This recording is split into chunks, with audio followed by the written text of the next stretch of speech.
Back in the 70s, board games and improv theater had a baby, and it was called the role-playing game. These games allowed a generation of kids to live out their dreams of slaying dragons and saving kingdoms, all while sitting in their bedrooms and basements. Today, gaming has moved into the cultural mainstream, and role-playing games are back with a vengeance. Join us now as 5 of these former kids come out of the basement and onto the internet to experience adventure, mystery, and obscure pop culture references. It's time for Roll for Combat!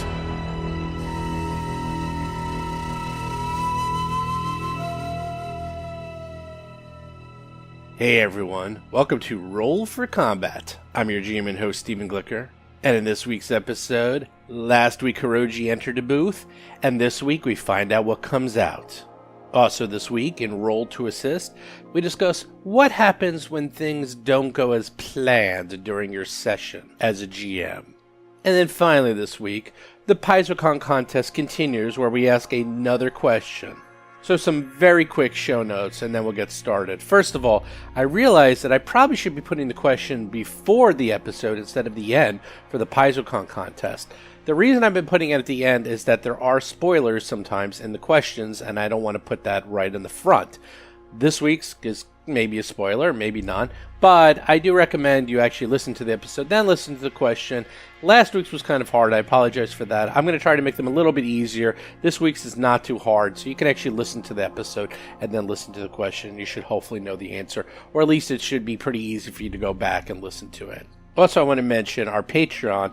If you do go to our Patreon, which is just patreon.rollforcombat.com, or just go to the Roll for Combat website and click on the Patreon link, we've been putting out the episodes early. That's right. I've been finishing them early, and I've been putting them out about a day or so or ahead of time. So if you actually want to listen to the episode before it actually drops, which is usually Tuesday, join our Patreon, even at the lowest level, and you can listen to the episode a little bit early. Not every single week, I actually have to finish the episodes early, but whenever I do, which I've been doing on a consistent basis, I will drop them early on the Patreon. And then finally, I want to mention, do check out my interview last week with James L. Sutter, where we talk about all things, including the actual creation of Starfinder, which was crazy, because they only had a year to do it, and yeah, just listen to the interview. It was posted on this channel. Of course, you can just go to rollforcombat.com and listen to it there, and also be on the lookout for another interview in just a few days, where I talk with Ron Lundeen, who wrote the brand new adventure, The Dead Roads, which is the first adventure in the adventure path Tyrant's Grasp, where the Whispering Tyrant might come back and blow up everything.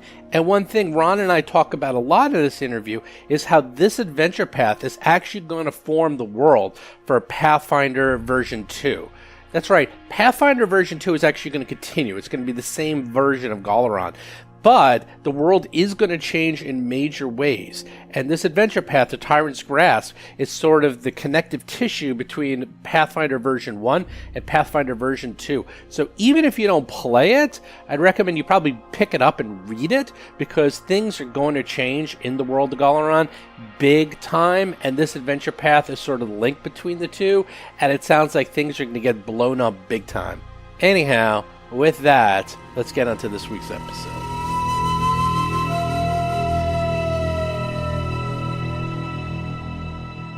Last we left off, you guys seem to have scoured most of this base, and you managed to find what appears to be the Chamber of Renewal. Beforehand, you seemed to find 2 rebuilds, which were, well, wounded Kish, who went into the chamber and came out as horribly disfigured and mutilated creatures. So, of course, Hirogi decides to go into it, because what's the worst that can go wrong, right? What's the worst thing that can happen? Of course, Mr. Tuttle tried to reprogram the chamber to make sure his Lashunta DNA would work correctly with it and make him, quote... I didn't try. I'm sure I succeeded. Jason McDonald is playing the Yosoki mechanic Tuttle Blacktail and his drone, Cheddar. He tried and probably succeeded at making him the perfect specimen, because that's what this does. It makes you perfect in every way. He walked in. Let's see. He got naked. He walked in, and last we left off, the door closed as he waved goodbye to all. And that was it. And then it's going to take an hour. It's like a pot roast. It's going to take an hour for Hirogi to cook. A slow cook.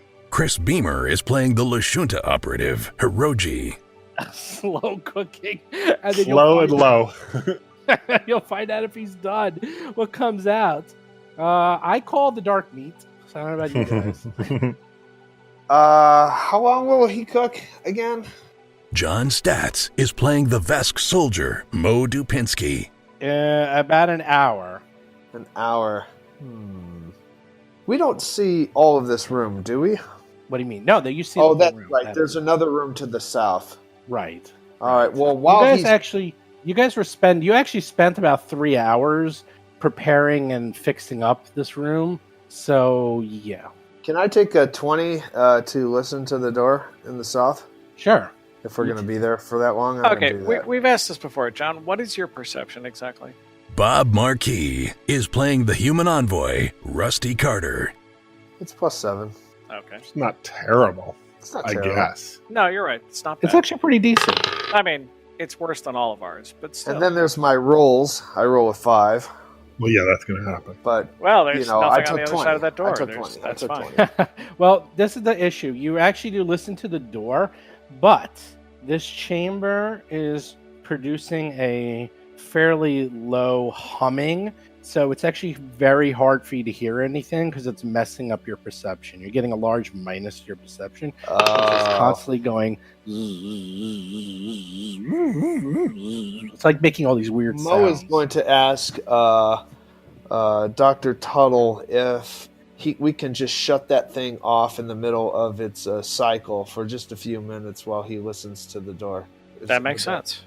Would that be okay? Do I actually know an answer? No, to you that? can't turn it off in the middle of the cycle. Could you isn't like shut a washing, down? doesn't know not that. a washing machine where we could just open the door and then close it. No! That could be a Could you disaster. shut down No. the alien technology we don't understand for a minute? Just come on, just Mo flip it wants off to- he for a doesn't know second, that. turn it back on in like 3 minutes. That's fine. It's gonna come out half cooked. You're like half a Hirogi. It's gonna be. I would humor Mo with an engineering check to see if that would at all be safe. 25. Well, you tell him anything you want. It's like that Amazing Stories episode where whatever you put into this chamber, now I'm really reaching, would come to life. And this guy takes a magazine with a sexy girl and he rips it in half. So when he puts it in the chamber, it makes half a sexy girl. That's what will happen. You'll get like half a Hirogi. If you Kind of like Weird Science, but Wow. exactly like Weird Science. Yes, you might get Chet from Weird Science. Oh, man. No, I don't want to. I guess we should probably wait. All right. Well, we'll wait for him to cook. But Mo's going to be guarding the door and listening. In case All right, you there's- guard that door. You wait an hour. Wait. You wait an hour.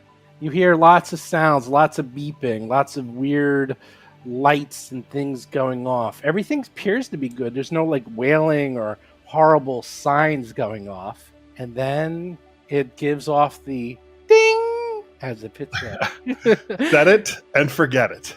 set it, forget it.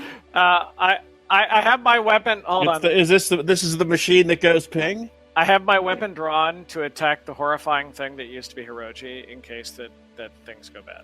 Really?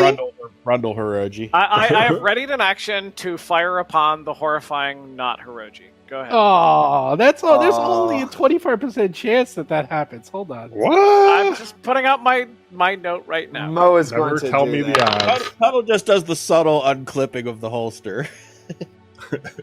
It's not that I don't trust you. It's just that I don't trust you. The door opens. Inside, it is covered with smoke. You can't see anything. It's kind of like the elevator in Aliens where you kind of can see but can't quite. There's something in there. Some shape of some... Something's wrong. I fire. And out comes a Hirogi, completely sparkling and clean. All of his wounds have been healed. All of his scars are gone. Everything terrible about him that you didn't like, except for the personality, has been perfected. He is the epitome of I guess, Lashunta anatomy. I Shut scream the- out, "Alien!" Example And I of fire. Damn it, I miss. Really? You have a higher than 18? probably not because I'm naked right now. Oh, okay. I gotta say, I want the some damn- smoke He's got impeded you, and he has cover Damn since it. you were Okay. shooting. So yes, You don't almost actually hit shoot him. me, right? No, Oh, he yeah. actually shot I you. totally but shot. he missed. No question of that whatsoever. Why would you shoot me? Don't shoot me. Alien! I'm You're a an perfect evil alien. specimen of Lashunta greatness. Mo is going to ask Hiroji, do you feel different? He steps out. So he walks over here and he does a backflip. Goes, woohoo! I feel awesome. I'm going to put my gear on and let's get going. I'm ready to kick some ass. I keep a weapon on him. He's never been that happy in his entire existence. I'm sorry. He's always been dark and noir. I feel awesome. He puts all of his gear on. He's like checking his gun. He's like locking and loading, make sure he's like, and then he does another front flip. Says, look at that skill. I know. Hey, I know how to Damn check it! and see if it's Hiroji. Hiroji, I fired need to again borrow and some. I need to borrow some money. Well, no, I'm a little short Yep. right now, so yeah. It's a Yeah. Okay, I holster my weapon immediately. Yeah, I'm a now, that's little all I short. needed to know. That's fine. But I do feel awesome. You guys should all try this. Well, don't feel bad about the fact that I've now shot at you twice. Yeah, why are you shooting at me, Rusty? Will it take I think you another were a hour? mutated alien that had obviously taken the place of our actual Hiroji. I will gun you down. No. See? Aggressive and evil. That's the Hiroji we want. Mo's gonna go inside. He's gonna heal up. Hold on. All of a sudden, as you guys are checking out Hiroji and see this man Chest burster. rebuilt and sort of turned into the epitome of what Hiroji always wanted to be. A bright light flashes in front of all of you. You're all Oh, dear. blinded. Oh well. All right. And Hiroji disappears. Okay, so, right. Yeah, exactly. What did we really think was going to happen? Mo is going to ask, Hiroji, are you there? In addition, the machine starts to spark and fry itself, and something horrific seems to be going wrong with the machine. I assist Dr. Tuttle. I'm going to see if I can cross circuit to A and bring Hiroji back. Maybe he's in the buffer, maybe. I grant +2 to Tuttle. His pattern's in there somewhere. 30. Is this computers or engineering? Pattern degradation. I was going with engineering, I'm but a- I can. Yeah, and I gave you +2, so you hit your 30. I can't help with engineering. 30 is all you can really hope for in this kind of thing.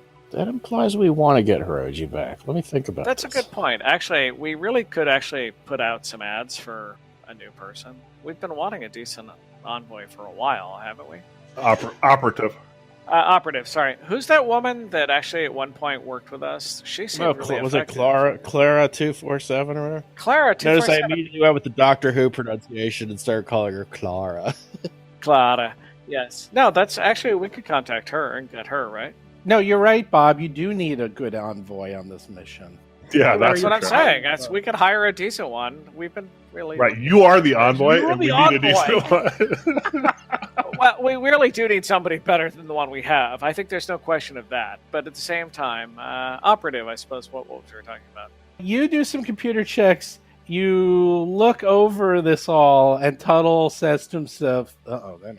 Tuttle realizes somehow Hiroji seems to have been accidentally teleported to another plane of existence. And it appears to be connected to this planet somehow. Well, the good news is he's probably still alive. The bad news is that he's not here anymore. Well, our prayers are with him. Okay, Clara, did somebody keep her phone number or her contact number? I'm just checking. I'm going to need a couple whiteboards and some pens and maybe some graph paper. I think I can figure this all out. But Okay, Can I you- assist every roll that Dr. Tuttle makes. all right, now I got nothing actually. You guys assist, and you realize, yeah, he's gone. He something you thought you wired this correctly, but it looks like this renewal chamber had another function, and you might have accidentally tapped into that, and sort of transportation module for going to different locations within their empire. So wait a minute, So just to check. he I'm sorry, might be Steve. gone. I want to recap. So you're saying Yes. that the alien, completely unknown chamber we were told might heal him, but had actually created unforgivable monsters that we met and had to fight earlier. You're saying that something went wrong? Actually, this is the best part. It went really, really right. And then it didn't actually go wrong. It just went different. I examine the machine to see if there's like an 800 number for customer service. I assist in his perception check. Sure. Like in Return of the Living Dead. My like, perception of 29 searches for the 800 number. I also turn it off and turn it back on. Check the cable, loose cables, maybe. Yeah. Yes. You got to turn it off, wait for 3 seconds, unplug everything, and then plug it back in, and then you turn it back on. I bet we'll find the manual after we lose Hirogi. Oh look, here's the manual that says don't do this or you'll transport him. Yeah, it looks like it's a one-way trip. There might have been another one that could bring him back, but it ain't here. There's again, the good news is that he's in amazing shape and has all of his gear. The bad news is he's no longer on this plane of existence, and he's probably at another Kish location. Now, considering the Kish are millions of years old, that could be anywhere in the universe. So, Well, All right, well, then, really, honestly, no reason to keep looking for him at all. let's check out this other room to the south. cool. No, is- not you don't shed a tear. Well, Oh, no, I'm very sad. You've oh, been, I'm sad. you Oh, know, I'm sad too. But there's no reliable, sound. if not I can at least listen to the respectable. door now, But right? think of all the extra space we have on the ship now that we can throw out all these trophies. Yeah, that's true. And the loot. Oh my god. All this You'll junk, actually get loot. You'll actually get all loot. this junk Hiroji's been collecting over the last few months. All these like rotting body parts and So Mo listens to the door, and he actually thinks he hears like movement. I bet it's the engineer that would have told us how to work this machine properly. This is You know what? He might just be teleported to the next room. This might be the next plane of existence to the south here. So he's going to open up the door. You open up the door. Oh my god, it was. This is another plane of existence I'm looking at. This room is choked with rubble, as is most of the ceiling that has collapsed, forming an impassable mound. Crushed office furniture poke out from under the debris, and the floor is thick with dust and grime. In addition, in the corner, you see a creature. It appears to be decked out in gear similar to those of Cult of the Devourer. He looks up at you and just gives you kind of a sly smile. Well, He has two antennae on his hands. It's Hirogi. Kill him! Kill him! Mo is going to wave to him. all right. So this actually has horns and a sort of reddish complexion, black hair. Looks like that. It's like, oh, you found me finally. Don't kill me. Wasn't Don't going attack. to. You look all right. What are you doing here? I'm not a Running this cultist. rubble. I'm with you. I'm not a cultist. What are you doing here? There's nothing here. He's decked out in heavy armor. It's covered in spikes, and it also is covered in like skulls and like other nasty, like kind of like a reaver. And not heavy metal. Yeah, no, like a reaver from like Firefly. He's also got a long arm. Appears to be a cultist's weapon that you think you've seen in the past. So it's a rifle, and he has that slung on his back. So he's got nothing in his hands. Wow. Can you hit something with that rifle there? Oh yes, I'm quite accomplished. Where are your friends? Let's talk as a group. Oh my god, it's into the Hirogi-Verse. Yeah, he's gonna wave over. Hey, guys, I think we might found we found a better Hirogi over here. This guy's he's gonna say, yeah, come out, join us. What are you doing behind here? There's nothing but junk back here. He sort of like goes to the corner. He's a little nervous. You can tell he's a little nervous. Look, I'm not a cultist. Let's get that out of the way right away. All right. That's fine. Yeah, we didn't think you were a cultist. He says, my name is Akiro.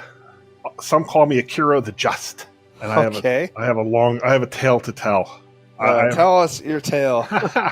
Is it a tall tale? It is not a tall tale. It is a tale of woe. I am also a Starfinder, and he actually opens up his palm and produces the Starfinder, the hologram that you get embedded into your hand when you join Starfinder Society.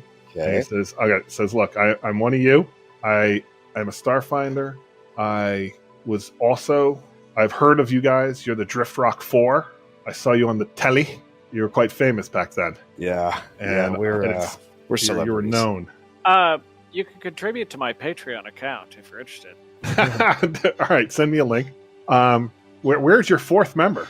There were 4 of you. Hopefully he didn't come to some terrible end. Oh, sadly he died. He ran away. He ran away. He went into this machine and he found a way of splitting. He had a couple of these wondrous boxes that teleported you from place to place, and he may have opened that, or going into this machine may have actually teleported him to another plane of existence. We're not sure. Yeah, this machine. One of those. Yeah. If he went into this machine, then who knows what happened, because I did some research on this machine and it seemed like it had some other things that were unknown. And I know that they come here to get healed, but that there's something definitely could be wrong with that, and maybe just not knowing what else it could do. I would not have suggested stepping into that machine.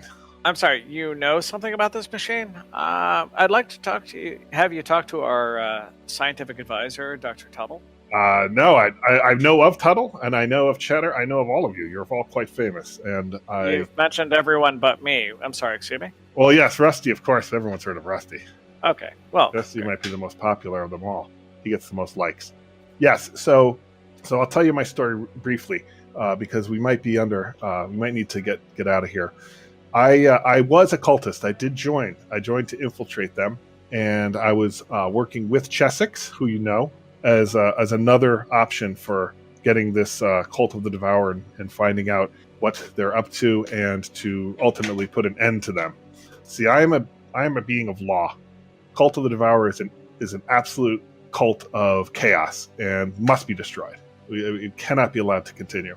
So I figured I would infiltrate from the inside. I have certain skills that they found useful. I do speak the language, both dialects of the Kesh, and so I was useful in that capacity, and they took me on to come to this planet. There was wanton destruction. They did murder many, and that was distasteful to me. So ultimately, they attacked me and left me for dead and marooned me here. But before they did that, I did see what some of the things they were up to. They did go into the temple, and there was a temple. I'm sure you've heard of it. They were able to get in, and they were able to ransack it, and they left with some things. I'm not sure exactly what.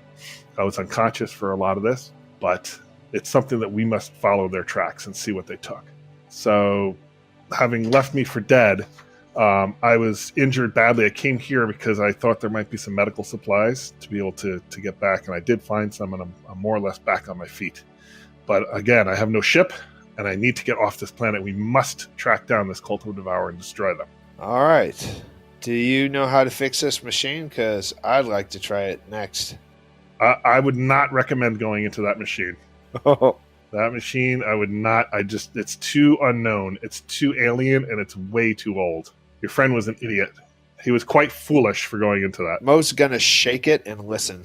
We certainly are happy to get you back to our ship. We actually have an opening for a member of our team. Obviously, your cut of the pay would be getting you back to your ship, and all other treasure would be only split 3 ways between those of us who are members of the actual team. So as long as you're willing to actually sign some paperwork to that effect, I think we've got a deal. You don't have a probationary period, like a 30, 60, 90 day? Become a full 30-day. Okay, we do have a 30-day probationary period. That's fine. I mean, if you actually find that you're a useful, contributing member of the team by that point, we're actually willing to renegotiate and take you on as a 50% member. I've heard tale of the wit of Rusty. Your reputation for that precedes you and does not disappoint. You were quite funny. He starts laughing. No. I actually have some paperwork here. Mo's laughing too. Now, as he's laughing, he's like sort of like being jovial, and a necklace comes out of his armor. It was sort of tucked underneath his armor, and it's some kind of symbol, and it's a upside down pentangle. And then he sort of like fumbles with that and puts it back in his armor. Wait a minute. Wait a minute. Who here has detect alignment? Let's see. Well, Mo does. Says, I, as a tale of woe, I didn't think I'd ever get off this rock, but I did know from Chessex did say that you were, that there was a chance that I could run into you. So. Well, here we are. Sure, yeah, we got an opening. We just Excellent. This is good. This is actually fortuitous. I think we've upgraded here. Yeah, bantering aside, the sense A motive. completely untrained sense motive of 13. I have an actual trained sense motive. Hold on. That doesn't work on PCs. Why would you bother with sense motive? That doesn't work on players. Sense motive, and this is one where I'm able to re-roll it, but not at D6. It's the opposite of the others. Hold on. You rolled a 20. You got an 11. I have a 20. You know what? That's not going to do 45% better than that. chance. Fine. All right, That's there right. It's 50-50. Oh, see, God damn it. That's the thing. Kira rolls a bluff of 24. You believe every word he said. Fine. All right. It's great. You're my All friend. right. There it is. Lead the way. Let's get out of God, here. God damn it. I fell for a bluff check. I'm so upset by that. Wow. Akiro, the Just. I will serve you well. I will be a good addition. You'll be skill. You'll make for a fine leader. I can shoot this gun good. Well, I mean, he's a probationary member. He doesn't get full pay until after a 30-day period. But still, let's go. I am, when it comes to contracts, I am quite meticulous on such matters. So, such as you are not a full member for 30 days, which we already verbally contracted to. That's excellent. Perhaps we'll draft up a written contract when we have more time. That would be great. At the end of 30 days, we'll totally do that. Your wit is to no end. He is a thiefling who are like little Tiefling. devils who, do specialize in contract law. So, and he is lawful. Therefore, he is kind of a lawyer. Yep.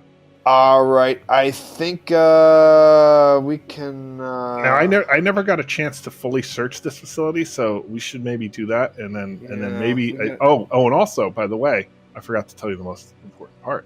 Some of the things I did discover about what the cult was doing out here and what we need to do is we do need to get into that temple. Now, I was with them when they tried to do a frontal assault, and they couldn't get in because it's an old, heavily guarded weapons facility that is very difficult to breach. It's like if the technology is too high, we have to actually find the key. And he produces his arm, a slot in his arm opens up, and it produces 2 data pads. There's the this one is this data pad is part of the key to get in there, and we need to find the other one, which I'm not exactly sure where it is, but we need to find there's a second one, and that should give us entry. The other pad is got Chessex explaining my story and how it'll check out. So if you need further proof of my story, and he shows that to Rusty. Yeah, the data pad's pretty cool. It's a flat triangular crystal, and it looks unlike anything you've ever seen before, but Tuttle recognizes that it is a data storage device of some sort, and you could probably figure a way to hack it into your computers to retrieve the data. It's the new iPhone. Pretty much. Or the Dunder Mifflin Pyramid. Can we say we Greyhawk? Can we I give say the that we Dunder Mifflin- Greyhawk the dungeon? I give it to Tuttle. I say, here, you could probably figure out what to do with that. And then Tuttle has a happy glazed expression on his face for a few seconds. And then snaps out of it. And then it's like, that's very interesting. And the personal data pad is mine, and it shows that the Chessex sort of explaining his story of pretty much what he went over. Yes, on the data pad appears to be a picture of him with Chessex in his office, which you recognize, and he's actually in his Starfinder gear when you see him, Kiro. And he goes through to explain that he was sent on a high-risk mission to infiltrate and learn from the inside. And because of his appearance and his unique skill sets, he was able to successfully infiltrate the Cult of the Devourer and act as a back door, and which he did, obviously, to a point.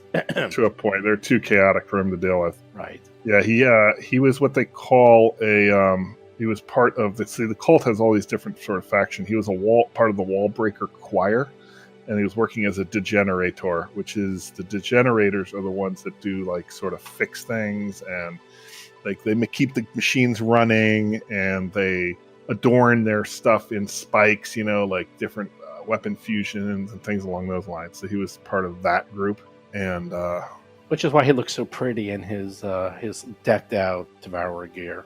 Well, how big is he? it's normal humanoid size. Humanoid size. Normal Okay. size. Normal Not size. short or tall. Okay. With horns, though. Huh, Looks horns a are And little he's wearing heavy pointy armor. ear. by Yeah, the heavy way. armor. Yeah. Way heavier than Moe's, for that matter. What do you mean way heavier than others? It's either Way heavy nicer. armor or it's Way not. heavier and way nicer. Oh, really? Is it power armor? No. No. Oh, well, okay, well, whatever. I mean, Anyhow. what level are you? I mean, And has spikes. basically, I don't think you can have nicer armor at our level. He's level 7. He's the same as you. Okay, all right. The data pad. Let's do that first. Do you want to check it out, Mr. Tuttle? Yes. Is that computers or is that engineering? Computers. probably. Computers. 28, more than enough. You realize that if you touch the crystal in a number of specific places, that you can access the data. Sort of an odd way to access it, but that's how it seems to work. Again, much like an iPhone. The data is extremely corrupt beyond repair, and you manage to find one vocal area that is in a version of Kish, but it appears to be much more fluent and less rough than the dialect you've been speaking to date. This obviously is much, much older. It's probably the original... Ancient Kish? Yes, the ancient... I speak ancient Kish. Yes, you Oh, do. Hero? Oh, he does. I was just going to ask him if he speaks Kish at all. And I think he's probably the only one here who can speak speak- and Were understand. you able to both. look at this data? Were you able to look at this Well, data? And I showed Yeah, him the I was data. not able to retrieve that myself. You figured it out, but now that you've opened it up, let me take a All look right, at I'll that. give it back to him for a second. All right, let's take a look. What does this say? The voice in the message is deep and gravelly. Greetings. This is Head of Security at the Foundry. We recently had a few pieces of classified, and we are investigating the possible compromise of all methods of entry and exit into our facility. As far as I can tell, the Series XLT-88 digital lock on our security entrance hasn't been tampered with, but the manual I have here states that the lock can be placed in standby mode and accessed with an admin key code. Of course, but the director and I would like to know how many of your employees have access to this key code. We are not accusing you of any misdoings, but we do need to leave no stone unturned. Please respond at your earliest convenience. And then it is static for the rest. Interesting. Oh, that's the place we got to go to, but we're missing something. Do you recognize it as the temple? Where is that? Yes. Yes, that appears to be the temple found, and the foundry appear to be the same thing. Yeah, they call it a temple because they're crude and they don't know, but that is what this originally was, the foundry. The eggheads can do another computer check to try to diagnose where this message was coming from to maybe figure out where they can retrieve the rest of it. Yeah, I'll give that a shot. Tuttle. Eggheads assemble. Akira is Wow, 26. More than enough again. You actually look at this and you're able to examine the metadata of the message, and you have a partial router address identifying the server through which the message Sorry, was sent. router? Router? Like, yeah, router. You mean like the router? Yes. In addition, the metadata of the message contains a partial router address identifying the server for which the message was sent. Hey guys, we're having tomatoes for dinner. I just want to check. and potatoes. You realize that by examining a similar message, you would be able to pinpoint the location of the server exactly, and then perhaps find out how someone accessed the impenetrable fortress. Excellent. of That's what they were Solitude. talking about. There is the second key. We can triangulate it once we find it. All right, I will All try right, to. sounds good. Is that another computer's check, or is that something we do at a different location? Or Different location, you're going to need more information. So it looks like if you can find some more access to this server with another one of these data modules, you can cross-reference and find out what you need. I'm going to ask Kiro does he know what happened here? Like, is all this damage from this machine or of a ship landing, or is this just? Oh, this is just from what I could gather Old from my facility? research is that this is just years and years and I don't know how countless years of just depreciation of the society falling into disrepair, and then no one knowing how to repair any of the machines or anything, and it's just falling apart. The people that you see here are the descendants of a once great empire, which has now fallen into ruins. Would you say this building is dilapidated? I would say this, yes. Would you say there is a plethora of dilapidation here? A plethora of pinatas. I was going to say, and do you know what dilapidated means? I beat you to it. You did. All right.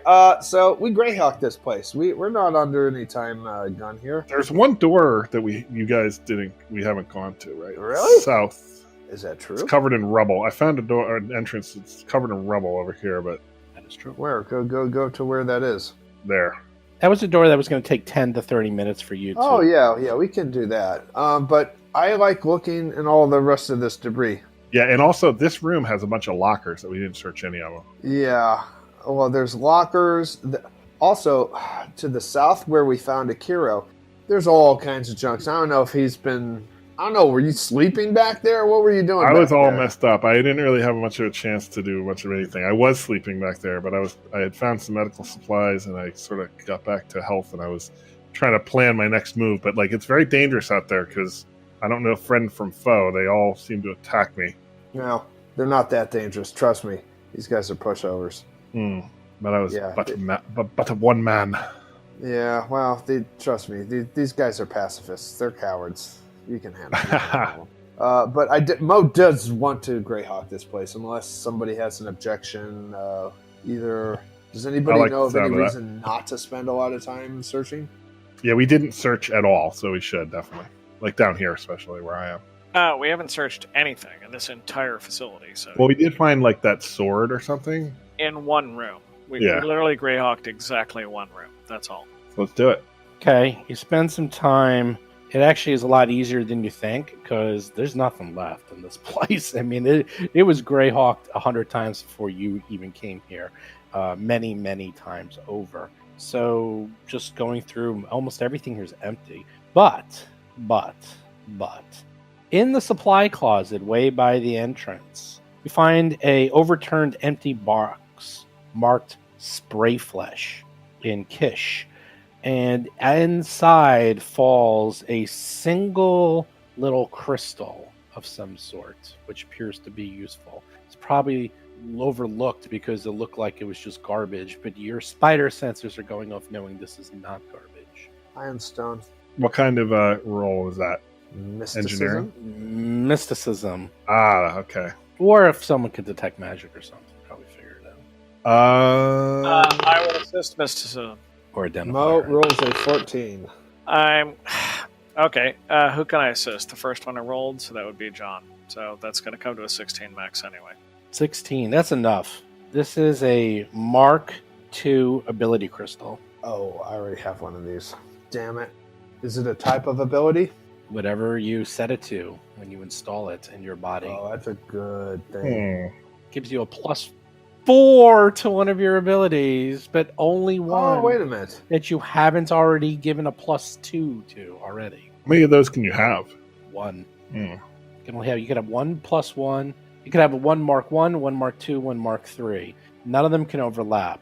You can upgrade a Mark 1 to a Mark 2, but since this is a brand new Mark 2, you have to install it fresh. So say you have a Mark 1 on your Dex, you can't make this on your Dex as well. You'd have to make this on your Con or your Strength. That would be useful for me. It's like Hirogi never left. Yeah, it really is. I like loot. It's like it's twin brother. I think we even gave the last one to Hiroji. I don't think so. I never had one of those. So. I think I Yeah. had too many magic items because you can only have 2. This is not a magic item. Counts as an It's upgrade. equipment. Technology. Yeah, it's an augment. Augment's like its own. All right. Well, I guess we put that away and figure out later. Yeah. Yeah, Mo, you can worry about that later. So can you have a Mark II ability crystal for strength and then one for dexterity? Yes, like and you basically Oh. you can have one for you can change it. It just can't be you can't have a Mark 1 for dexterity, a Mark 2 for dexterity, and a Mark 3 for dexterity. They all have to be different abilities. Can you have a only Mark II for dexterity and a Mark II for strength? No, you can only have one Mark 1, one Mark 2, one Mark 3. That's Okay, it. that's it. Yeah. That's how they could. That's kind of how they control. That's how they control like the pluses. We can't install it anyway, so it doesn't matter who needs it. You can install it. It's like Right a now? suppository. You just plug it right in. Yeah, you could totally install it. Sure. It's applied. It's sort of like you swallow it or something. Who knows? Magic Jason, technology. do you remember who got the last good thing? I know who got it. Oh, heck if I know. The last good thing. Could you? Loot. Like I can't remember. It It's might been have been so me long. actually. It's been so freaking long. I know who. I can look it up. Let's see. Yeah, honestly, if you tell us, I mean, we would be able to remember. Like, Advanced Shiranai rifle. Didn't that go to Rusty? Did it? Rusty did. Isn't that what you use now? Are you using a sniper rifle now? I have a bombarding Shiranai rifle, so very different. Ooh. I'm translating. There you go, Yes, that's the it. advanced Shiranai rifle, and I added the bombard little Yeah. augment to it. That's like 10 grand. So, yes, it was right me. there. And the haste circuit was also 10 grand, by the way. okay, that's Mo. Okay, so So Kiro's definitely up on the list. so I think Tuttle. What do you see any stats that you'd like to raise by 4? I actually may be up for that. I just have to double check which crystal I might have already. I think I already did a +2. How much is that worth? A lot, really. Yeah, it's worth 5,700 or something like that. I don't think. It's, yeah, it's no, $10,000. no, it's even more. 6,500. Okay, because I can see Tuttle could actually raise his ability to hit things. I have a Mark Dexterity? 1 on Dex at the moment, Oh, okay. So you don't want to do another Dex. so I don't want to do another Dex. And you have a Mark 2 in strength already, Mr. Mo. So Yeah. and you have a Mark 1 on con, so you can't Damn. use it at all. You're done. You have a Mark 1 and Mark 2. So you're Yeah, done. these ability crystals, these are the only things Mo ever actually spends money on. That's what he's always saving his money for. It may actually go to not Hiroji. Tuttle has, yeah. I think Tuttle has a Mark 1 for strength. No, what do you have? Not for strength. I have a Mark 1 for Dex, according to my Well, sheet. Oh, What about for Well, intelligence? I want to be mean, very clear on why something. not? Hiroji is not here. Akira. Oh, right. We keep saying Hiroji. Akira. I'm the just Just- saying, Hiroji- 30-day Hiroji's gone. probation period. There's no issue on Akira. I'm sorry. My point is that, I mean, it's Akira. between the three of us. Akira, yeah, that's right. Neo Tokyo and you can do just fine. But Well, you guys figure that out. I'm just telling you Well, what my record shows. I'm pretty look, good I know with it's this rifle. not me, so it's a conversation between John and Jason. I'm pretty I- good with this rifle, and I can punish people with it. Well, that's good. So Jason, you're the Punisher. just figure out. Yeah, how to- I just watched that first episode. Most of it, it's good for season 2. I just started season 1. I had never Oh. watched it before, so Oh, that's- season 1's fantastic. I gotta watch shush it. all of you. I haven't seen it, so It was good. I gotta watch it. 3 episodes in. Actually, it's much better than most of the later Netflix Marvel shows I have. Oh, seen. absolutely. It's way better. And the extreme violence enhances it. It's Oh, yeah. it's just the opposite. It's not. It is extreme. It's But not it's even ridiculous. It's extreme violence because it's actually showing a vigilante. Yeah. But no, Tuttle. If you want it, I think it would be very good for you to have, like, even for intelligence or I don't know, whatever stat. Yeah, I mean, or I could do charisma and become a more handsome debonair rat. I don't know. Debonair rat. Well, if you install it now, the sooner you install, like, if you put it into con, then it helps out your hit points. You know. If I put it into intelligence, I would have a 23 intelligence. That's a good thing to have. That's That would be absolutely pretty that's your prime impressive. stat. Dude, that's your prime stat, man. I would very much encourage for your primary statistic to be pumped up. You know what? I think Tuttle wants to be super smart. Because I was actually thinking about buying a +4 crystal, but I decided to save my money. So This I is think perfect, yeah. I think That's I actually perfect. would go ahead and do that. And if it is a suppository, Mo does not volunteer to put it in. What, Mo volunteers to put it in? Excellent. No. It's probably like a bio patch thing or something. You can put it in, you can use your tail. I think you just put it under your tongue and let it dissolve. I think that's I think it's transferable though, isn't it? Could you? Suppositories are transferable. Oh, God. Clothing. Hey, man. It's got to get in there somehow. That's the name of this episode is now Turn Your Head and Cough. Anyhow, it takes 24 hours to activate, I believe. So even if you put it in, it doesn't work right away. It has to sort of get into your bloodstream and make you smarter. So you can decide, unless you guys are doing a full day's rest, and then we'll have to figure out all your new stats. It's up to you. And if you're really going to take it. But yeah, it would be Mark II, and I believe you don't have any on your sheets, so it would be eligible. It would be really good for me, but I know I'm new, so. Yeah, we keep forgetting. Gotta earn your stripes. Yeah, we keep Can't forgetting cut the your line. name. When we stop forgetting, when we start. Hero adjust. Oh my God! All right, so this door just goes outside anyway. We don't care about this door. I don't know if it goes outside, does it? Let's take a look. I'll just tuck the crystal away for now, and we'll figure that out later. Cool. You clear it all out, and yeah, it's just a door outside. Cookies and red wine, Bob. Nice. I stopped at the red wine about an hour and a half ago. Yeah, Tuttle has a Mark I dexterity crystal. That's all he has. And Akiro Clancy Akiro has armor and a gun, and that's it. Oh, it's He good. doesn't even have anything else. You got what you Well, no, he need. has a couple Got of. what you need. All right, Man, that's so great. You are totally outfitted. You have armor and a gun. All right, They cool. left me for dead and marooned on a desolate alien world. You do have fancy spikes on your armor, though. I do have fancy spikes. They came with the armor. That's yeah. I have something else on. Oh yeah, I have that other thing. It's like all the filigree of like skulls and weird like He has trophies. trophies. That's right. I do have trophies. Great. It's an Oh, actual. God. It's an actual upgrade. Except his are the exact opposite. Like Hirogi's trophies were ornamental and nice and something you would show off. His are like skulls and desecrations and absolutely Blood and bloody horrific, things, yeah. horrific. Yeah, they're terrible. Terrible. It's quite nasty. Something you would see out of Cult of Cthulhu. would Akiro know where the temple is? Is that something? I do, but we do need to get this other crystal Or to wouldn't be able that to at the other triangulate. temple? Oh, I think that's that's probably at the Maze of Ghosts or something. I remember talking. I remember the Maze of Ghosts. Yeah, that's the other place that we need to go to. I didn't know if that was another Tuttle. name for the temple or not. Remind me every time you rest. I forgot you have the blood thing. Don't forget. Yeah, I get 5. Of course, I haven't been taking much damage recently. The last couple fights, I've been kind of in the True. back anyways. True. Yes. But yes, you get 5 hit points every time you rest. So you wouldn't know it since you never get hurt. Anyhow, That's what I'm yeah. saying. Most of the time, it's just stamina anyways. So other than that guy you left in the front, he's long gone. By the way, the Yeah. other one, That's the other fine. one is dead, and he's still there, but his gear's all Did we s- taken because someone Yeah. stole it. Oh, the other guy took it. So you was go Hirogi. through this place. There was nothing left. That was it. That was the only thing you can find. So Right. So I mean, there's other stuff, but it's all worthless. Like I take out my my weapon, which is a disintegrator rifle liquidator.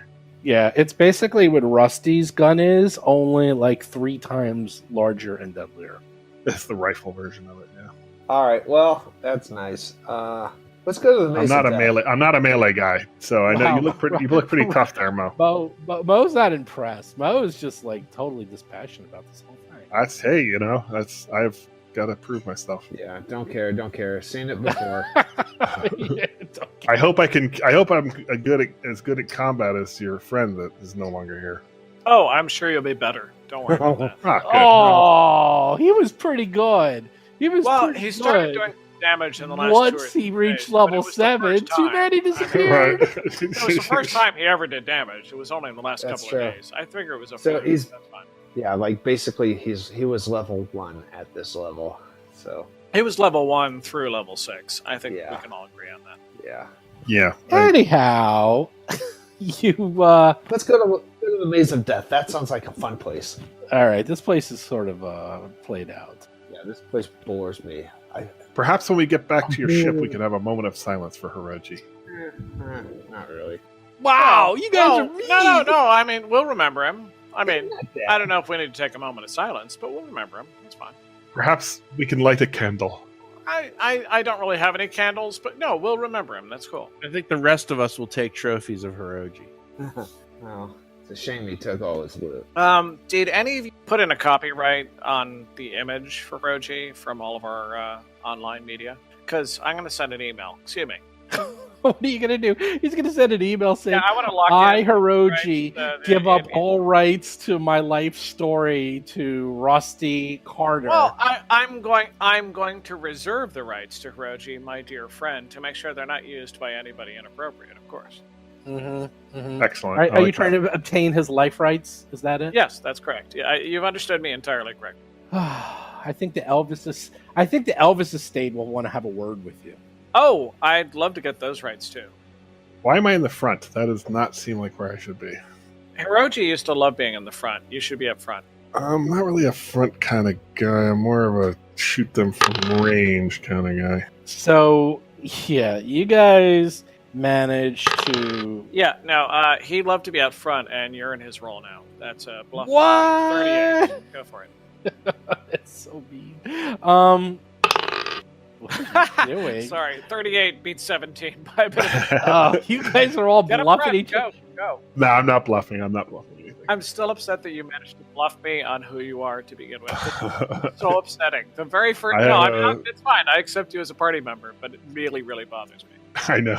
The funny thing is, it doesn't matter which characters Bob and Chris play. They always fall into the same roles, no matter what. Often that is true. One day you guys have to play like a buddies, or something that doesn't constantly compete against each other. Hold on. It's No. Stop. so funny. I played the absolute tank selfless person through an entire campaign that we played. And then I played a healer in an entirely other campaign where I healed everybody. I'm just waiting for Chris to be, well, a little selfless. That's all I'm asking.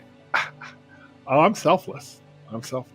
Oh, you're selfless. Wait till you Yeah. see. I have not much in the way of material possessions. I'm modest. All right, sure. That's great. Chris, Steve, do you know how many times Chris has killed me in the last 25 years in role-playing campaigns? I just want to Not put many. that out there. Oh. I know I don't. How many? It's Actually, not how many? single digits, I don't think. It's What? been quite a few times. Okay, point of order. The very first day we ever sat down to play D&D version 1 together, you, me, Seth all played together. And the very first thing you guys did was have a duel to the death at level 1. No, Do you remember that? I vaguely remember that. I remember Chris attacking me and declaring a duel. That's an entirely No, different thing. and you guys fought each other. I played a wizard, and I remember I rolled a 4 for strength and 1 hit point. And Seth made me play it. Seth made me play it. I was like, "Are you kidding me? A 4 for strength? You can't even like One pick up hit your point. hand." It was 1 hit point. He made me play it, and that's the one. Remember with the Oh, Sturgis. Sturgis, yeah. Oh God, Seth loves Sturgis. Yeah, the Sturges. Remember the Sturges? And we built that Sturge box. Well, that very first encounter, yeah, you guys dueled each other and rolled it, and one of you died. I can't Yeah, remember. I'm who guessing won. it was probably me because Chris usually kills me. It's just really very rude. Right, I think it was you because you were playing a thief, Bob, and you were stealing. Oh our yeah, stuff. I remember that. Oh, yeah. Well, thieves get punishment. So, you steal from the party, you so get from the pay. very first day, you guys were killing each other. I'm just saying. Oh, I'm just years saying. before that. No, please. It's True. so- True. and- The first day don't I get me played wrong, with you guys. I've always been absolutely innocent. Chris is a violent sociopath. That's what I'm trying to explain. Hey, it's a violent world out there. I just when I see someone At any stealing, rate, Akira, could you go to the front, please? Akira, yes. Akira, whatever. Akira. So you go through the city. Again, it's like it is, let's see, how far is it? It's about 20 minutes, and you go through a dilapidated city. You see little creatures sort of running around, and you see things flying overhead, but you manage to stay low, and nothing attract any attention. And you find what appears to be the maze of ghosts. Ghosts.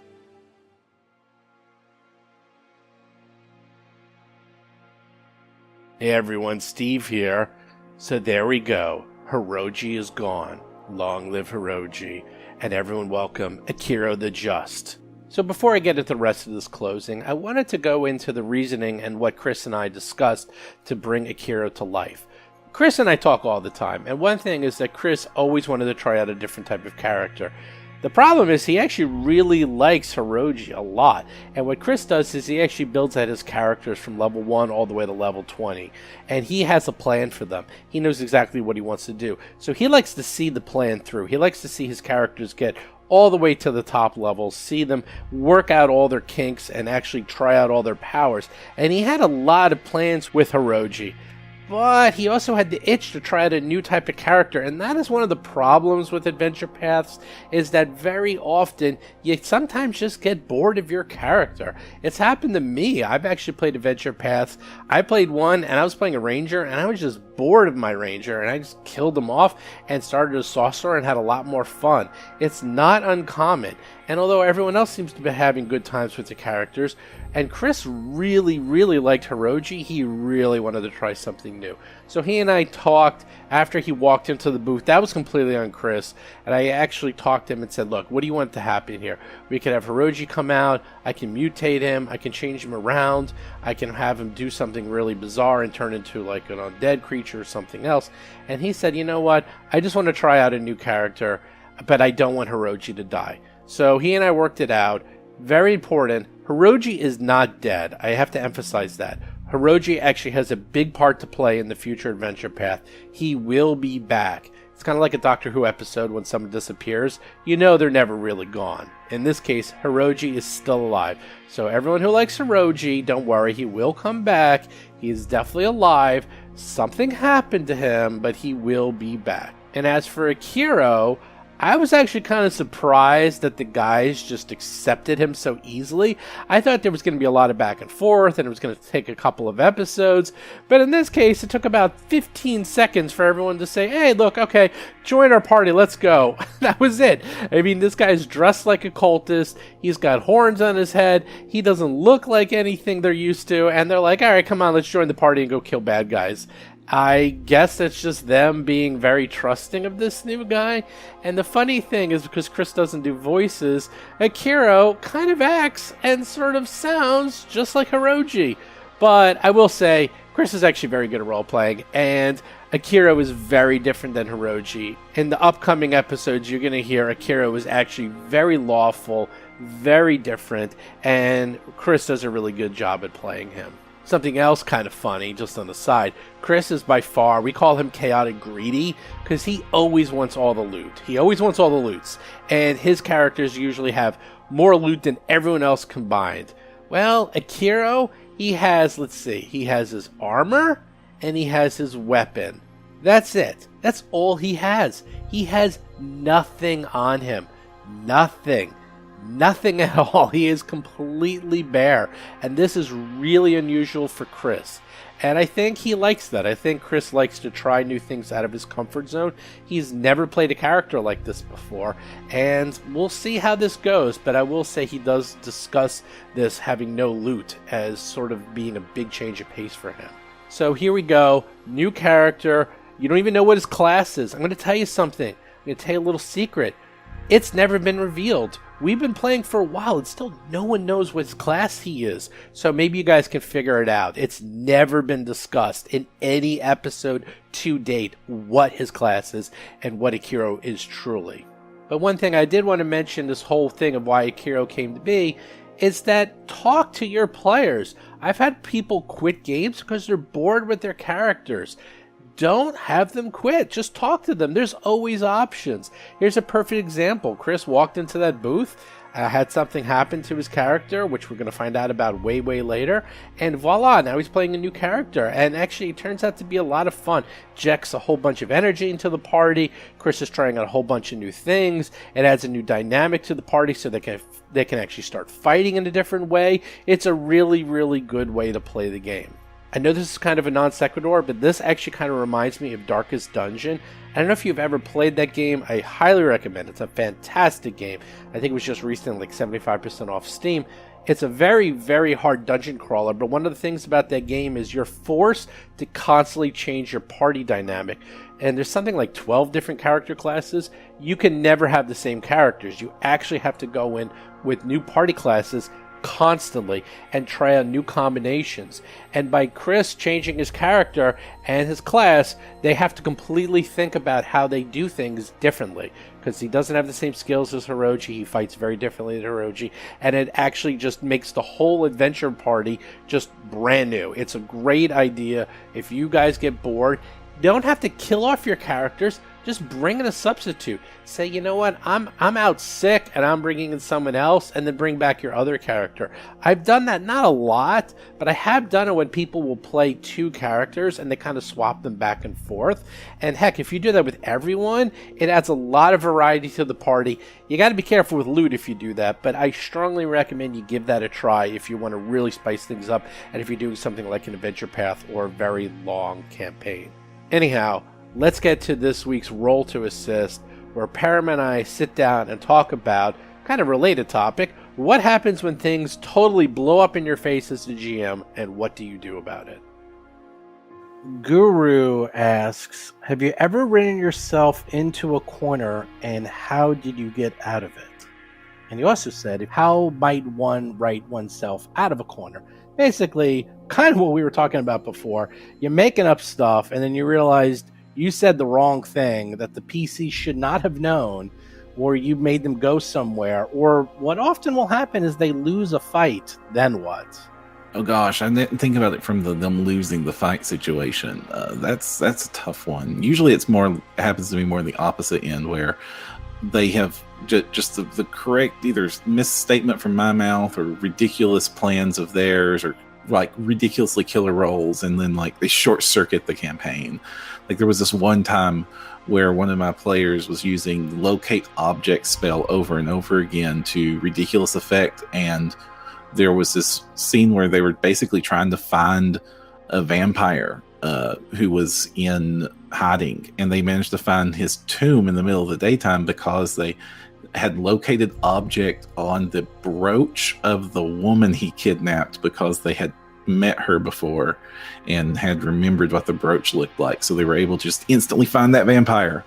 And well, whenever you write yourself into a corner like that, I usually find that it's usually best to just go with it. That is now the new normal. Throw your plans, throw your notes, throw your campaign out the window. Just let the players have that win.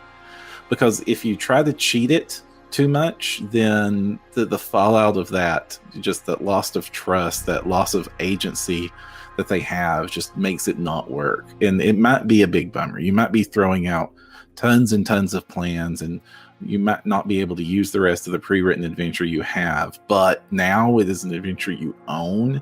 Now it's a campaign that truly is about what the players have done, and you can always come up with some new complication, some new danger, some new initiative related to what they've done to prompt them into something else. Trying to salvage what you've put together is almost never worth it.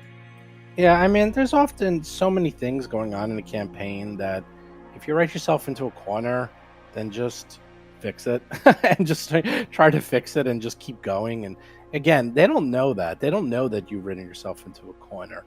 But I'm going to say what I said before, which is I played a game with James Watt as the GM a few years ago. And we were playing, it was just kind of a fun game. It was like a demo game showing off some of the systems of D&D.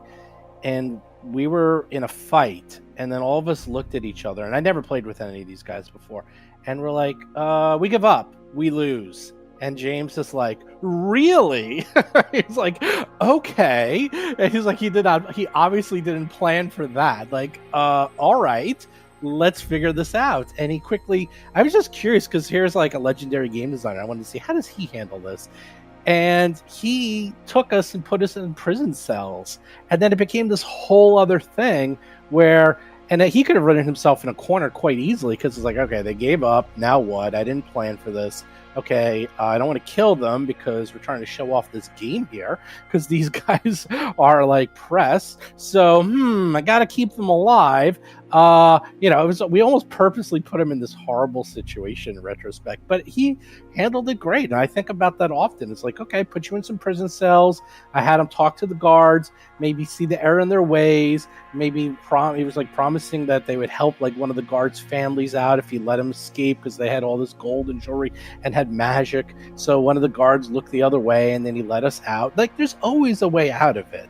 That's the thing. Is I always say this to my players. It's like, look, the GM is never cheating, ever. It's their game. If I decide a meteoroid comes out of the sky and kills you all, that's what happens. So be very careful. GMs have all the power. There's no cheating. Whatever a GM says happens. But it goes the other way. Is that if you write yourself into a corner, well, then write yourself out. It's you have all the control in the world. There's really nothing you're breaking, because it's your rules. Try to focus more on what could happen now instead of what should have happened, and everything should go fine. What happened? It didn't go your way. Well, too bad. Just keep going. And you might need a break. That's something else. It's like, okay, guys, you want to take like a 5-minute break?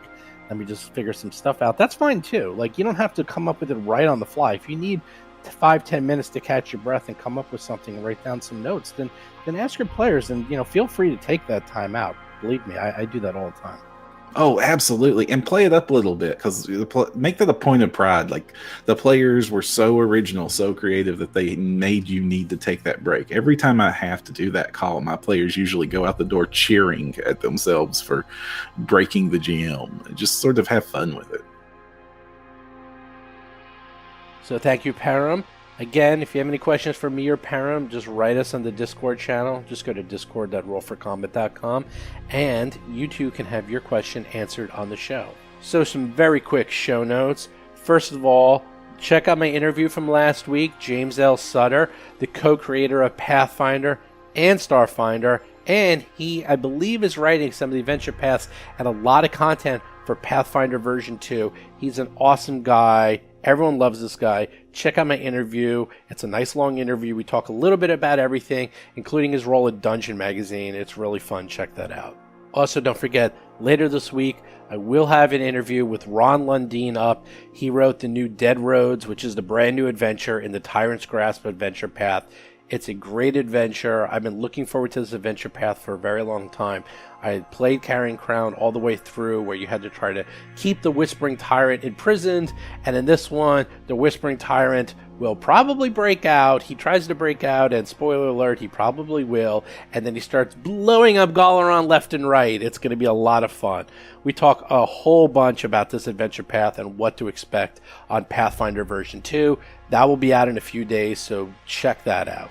Don't forget, do subscribe to us, because if you subscribe to Roll for Combat, you will automatically get the interviews. And I have a lot coming up, because of Pathfinder version 2, my mailbox is getting full. They want to talk to me all the time.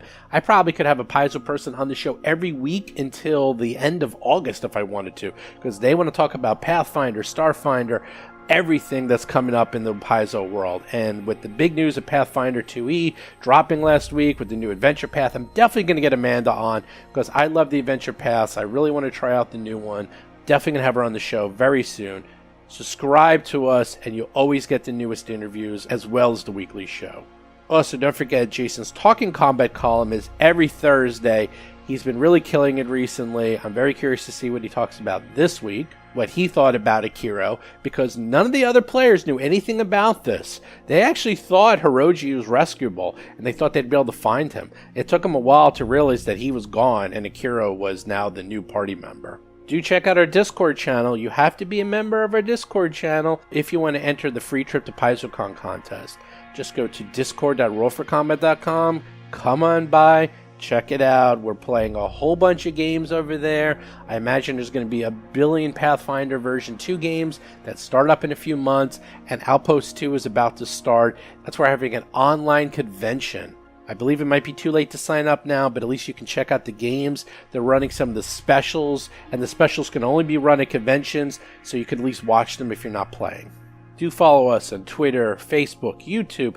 Do check out our Reddit channel. Our Reddit channel is very quiet, but do check it out. I think a lot of people go to the Discord instead of the Reddit, but if you go to the Reddit, I will be there and I'll answer any questions and we can just start a discussion there.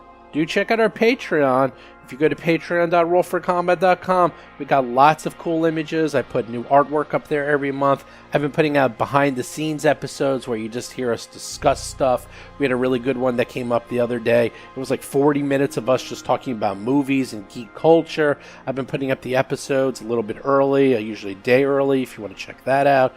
Just go to our Patreon, and if you contribute even the smallest amount, you can listen to the episodes a day early. And then finally, I almost forgot about the PaizoCon contest. I actually did forget about it. The PaizoCon contest, where you too can win a free trip to PaizoCon, free airfare, free hotel, free pass, and free banquet ticket. And you'll get to hang out with me, and, well, you'll see. There's going to be a lot going on at PaizoCon. This is going to be a big one. Obviously, they're going to have all the news about Pathfinder version 2. Obviously, they're going to get to play Pathfinder version 2. You probably get to play some of the new adventure and the new adventure path. I'm very excited about that. But to enter, you're going to have to know the answer to a question, and this week's question is, what is Akiro's race? That's right. When Akiro shows up, he does mention what race he is. What is he? I will give you a hint. He's not human. So just go back and listen. He does mention it. And the artwork isn't out yet. I'm going to have the artwork done for Akiro very, very soon. And you'll probably be able to tell what he is by the artwork alone. So again, I made this a nice, easy one. But as for when the contest is going to be over, I'm going to have the entry form up very, very soon. By the end of this month, I think we're going to keep going to the end of March, and then you're going to have all of April to enter, or most of April. Then I'm going to start picking the winners, and you'll get to go. Anyhow, with that, be on the lookout for my interview with Ron Lundeen. Do come by the Discord. Let me know what you think of Akiro. If you have any questions for him, I'll try to convince Chris to jump on the Discord and answer some questions about Akiro. Otherwise, I'll talk and see you guys next week. You've been listening to Roll for Combat, a Starfinder actual play podcast. If you have a question or comment for the show, please visit us at rollforcombat.com or drop us a line at contact@rollforcombat.com. You can also find us on Twitter, Facebook, Discord, and other social media platforms.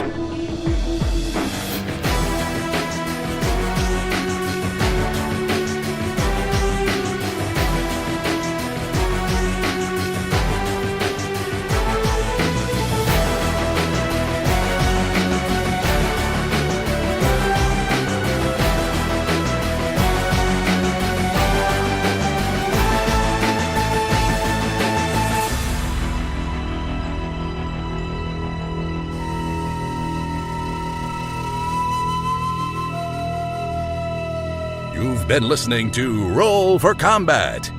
Until next week, always remember that the producers of Roll for Combat are not responsible for any listeners who begin attending satanic cult meetings after being exposed to role-playing.